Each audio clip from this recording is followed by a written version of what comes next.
பஜார். இன்றைக்கு நாம் பார்ப்பது காலிஃப்ளவர் பெப்பர் ஃப்ரை.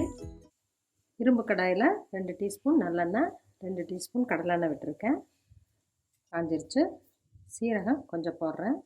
சின்ன வெங்காயம் 5-6, கருவேப்பிலை கொஞ்சம், பச்சை மிளகாய் 1, பூண்டு 4 பல், இஞ்சி சிறிய துண்டு கட் பண்ணி போட்டிருக்கேன். கேப்சிகம் 1/4 வாசி போட்டிருக்கேன். ஃப்ரை ஆகட்டும். காலிஃப்ளவர் கட் பண்ணி உப்பு தண்ணியில் கழுவி வச்சுருக்கேன். அதையும் போட்டுருவோம். ஒரு நிமிஷம் ஃப்ரை ஆகட்டும். பெப்பர் ஃப்ரைக்கு அரைச்சி வச்ச பவுடரை 1 டீஸ்பூன் போடுறேன்.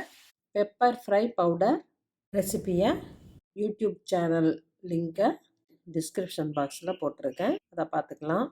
அதிகம் வேணுங்கிறவங்க கொஞ்சம் அதிகம் போட்டுக்கலாம். குழந்தைங்க சாப்பிட்ணும், குறைச்சலாக வேணும்னா குறைவாக போட்டுக்கலாம். உப்பு தேவையான அளவு. 1 கப்பு தண்ணி ஊற்றுறேன். மீடியம் ஃப்ளேமில் மூடி போட்டு வேக வைப்போம். 5 மினிட்ஸ் ஆயிடுச்சு. கிளறி விடுவோம்.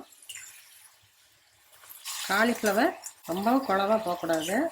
கடித்து சாப்பிட்ற மாதிரி இருந்தால் தான் டேஸ்ட்டாக இருக்கும். ஒரு 2 மினிட்ஸ் வேகட்டும். சிம்மில் வச்சுக்குவோம். மூடி எடுத்துகிட்டு 1 நிமிஷம் ஃப்ரை ஆகட்டும். நல்லா குழையாமல் வந்திருக்கு. ஃப்ரை ஆயிடுச்சு.